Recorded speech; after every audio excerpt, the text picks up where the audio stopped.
Garden green സ്പേസിൻ്റെ പുതിയൊരു വീഡിയോയിലേക്ക് ഒരിക്കൽ കൂടി എല്ലാവർക്കും സ്വാഗതം. മിക്കവാറും നമ്മുടെ വീടുകളിലൊക്കെ കാണുന്ന ഒരു ഇൻഡോർ പ്ലാന്റ് ആണ് CC പ്ലാന്റ് എന്നുള്ള ഈ ചെടി. ചിലപ്പോൾ ഇങ്ങനെ ഒരു ബ്ലാക്ക് വെറൈറ്റി ആയിരിക്കാം, അല്ലെങ്കിൽ നോർമൽ വെറൈറ്റി ആയിട്ടുള്ള ഗ്രീൻ ആയിരിക്കാം, അതുമല്ലെങ്കിൽ ഒരു ഡാർക്ക് വെറൈറ്റി ആയിരിക്കാം. വീടിനുള്ളിൽ ഒരു പ്ലാന്റ് വെക്കണമെന്ന് ആഗ്രഹം തോന്നിയാൽ അപ്പം തന്നെ നമ്മുടെ മനസ്സിലോട്ട് ഓടിയെത്തുന്നത് ഈ CC പ്ലാന്റിൻ്റെ പേരായിരിക്കും. ഇനി ഒരു CC പ്ലാന്റ് വാങ്ങിക്കഴിഞ്ഞാലോ ആകെ ഒരു കൺഫ്യൂഷനാണ്. ഇതിന് ഏത് മുറി വെക്കുന്നതാണ് ഏറ്റവും നല്ലത്, ഏതെങ്കിലും ഒരു മുറി വെച്ചുകൂടായെന്നുണ്ടോ, ഇങ്ങനെ പല സംശയങ്ങൾ നമ്മളെ കുഴപ്പിക്കാറുണ്ട്. CC പ്ലാന്റിൻ്റെ ഒരു വീഡിയോ ഇതിന് തൊട്ട് മുമ്പ് ഞാൻ ചെയ്തിട്ടുണ്ട്. അപ്പോൾ അതിലും പല ആളുകളും ഇങ്ങനെയുള്ള സംശയങ്ങൾ ചോദിച്ചിട്ടുണ്ടായിരുന്നു. ഇതിനെല്ലാത്തിനുള്ളൊരു മറുപടിയുമായിട്ടാണ് ഇന്നത്തെ വീഡിയോയിൽ ഞാൻ എത്തിയിരിക്കുന്നത്. ഇനി ഒരു കാര്യം ക്ലിയറാണ്, ഒരു CC പ്ലാന്റ് വാങ്ങിക്കഴിഞ്ഞാൽ അതിനെ എവിടെ വെക്കണമെന്നുള്ളത് അതിൻ്റെ അഡ്വാൻറ്റേജസ് നോക്കിയിട്ടാണ് നമ്മൾ തീരുമാനിക്കേണ്ടത്. എന്നിരുന്നാലും ഫെങ്ഷുയി വിശ്വസിക്കുന്നവർ കൂടിയുള്ള റെക്കമെൻഡേഷൻസ് ഈ വീഡിയോയിൽ പറയുന്നുണ്ട്. വീഡിയോ സ്കിപ്പ് ചെയ്യാതെ കാണുകയാണെങ്കിൽ നിങ്ങൾക്ക് അതിൻ്റെ പ്രയോജനം ഉണ്ടാകുമെന്നുള്ളത് ഉറപ്പാണ്.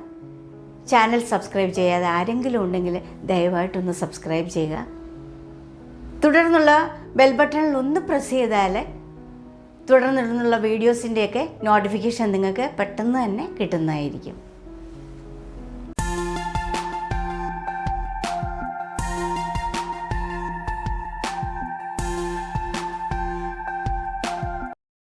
മുറിക്കുള്ളിലെ വായു ശുദ്ധീകരിക്കുമെന്നതിനാൽ കൂടുതൽ ആളുകളും CC പ്ലാന്റിനെ ലിവിംഗ് റൂമിൽ വെക്കാനാണ് ഇഷ്ടപ്പെടുന്നത്. ഇതിൻ്റെ മനോഹരമായ ഇലകളും ഘടനയും സ്വീകരണമുറിയിൽ തന്നെ ഏത് ഭാഗത്തും വെക്കുന്നതിനും അനുയോജ്യമാണ്. ജനാലയോട് ചേർന്നാണെങ്കിൽ ഇൻഡയറക്റ്റ് സൺലൈറ്റ് ചെടിക്ക് നന്നായി ലഭിക്കും. ഇനി മങ്ങിയ വെളിച്ചമാണെങ്കിലും സർവൈവ് ചെയ്യാനുള്ള കഴിവ് ഈ ചെടിക്കുണ്ട്. മങ്ങിയ വെളിച്ചത്തിലും CC പ്ലാന്റിനെ സർവൈവ് ചെയ്യാൻ കഴിയും. അതുകൊണ്ട് പലരും ബെഡ്റൂമിൽ വെക്കാറുണ്ട്. ഇതിനെ ഡ്രസ്സിംഗ് ടേബിളിൻ്റെ പുറത്തോ ഷെൽഫിലോ അല്ലെങ്കിൽ ഏതെങ്കിലും സ്റ്റാൻഡിലോ ഇത് ഭംഗിയായിട്ട് വയ്ക്കാം. എങ്ങനെ വെച്ചാലും മുറിക്കുള്ളിൽ ഒരു ഹരിത സ്പർശം ഉണ്ടാകാൻ ഇത് സഹായിക്കും. ബാത്റൂമിനുള്ളിലെ ഹ്യൂമിഡിറ്റിയിലും മങ്ങിയ വെളിച്ചത്തിലും ചെടി വളർന്നുകൊള്ളും. എങ്കിലും തീർത്തും വെളിച്ചമില്ലാത്തൊരു സാഹചര്യം ഉണ്ടായാൽ ചെടി നശിച്ചു പോകുമെന്നും കൂടി നമ്മൾ ഓർക്കണം. CC പ്ലാന്റിനെ കിച്ചണിൽ വെക്കുന്നതുകൊണ്ട് കുഴപ്പമില്ല, ഗ്യാസ് സ്റ്റൗവിനടുത്തൊന്നും വെക്കാതിരുന്നാൽ മതിയേ. അതുപോലെ നല്ല സൂര്യപ്രകാശം ചൂടും കിട്ടുന്ന സ്ഥലവും ഒഴിവാക്കണം. മങ്ങിയ പ്രകാശം ലഭിക്കുന്ന കോറിഡോറിലും നാരോ പാസേജിലുമൊക്കെ CC പ്ലാന്റ് വയ്ക്കാം.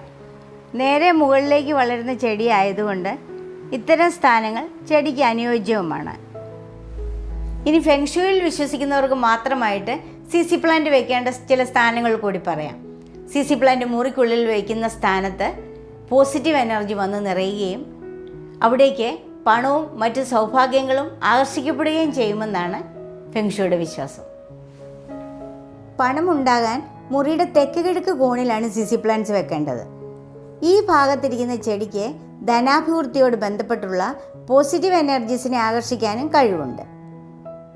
മുറിയുടെ കിഴക്ക് ഭാഗത്തോ തെക്ക് കിഴക്ക് ഭാഗത്തോ ഈ ചെടി വെച്ചാൽ കുടുംബത്തിൽ ആരോഗ്യമുണ്ടാകുകയും സമാധാന അന്തരീക്ഷം നിലനിൽക്കുകയും ചെയ്യും.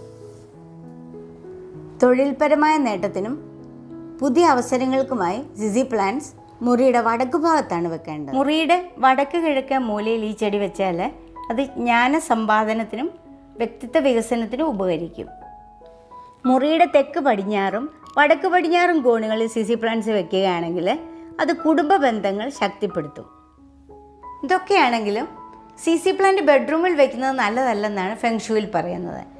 നമ്മുടെ മുറിക്കുള്ളിൽ വെക്കുന്ന CC പ്ലാന്റിന് കേടുപാടുകളോ വാട്ടിലോ ഒന്നും ഉണ്ടാകാതെ പ്രത്യേകം ശ്രദ്ധിക്കണം. ഇനി നമ്മുടെ ഒരു CC പ്ലാന്റ് മുറിക്കുള്ളിൽ എങ്ങനെയൊക്കെ എവിടെ വെക്കണമെന്നുള്ള കാര്യത്തിൽ തീരുമാനമെടുക്കാൻ നിങ്ങൾക്ക് ബുദ്ധിമുട്ടൊന്നുമില്ലല്ലോ അല്ലേ? ഈ വീഡിയോ നിങ്ങൾക്ക് ഇഷ്ടപ്പെട്ടെന്ന് കരുതട്ടെ. Please like, share and subscribe. Thank U.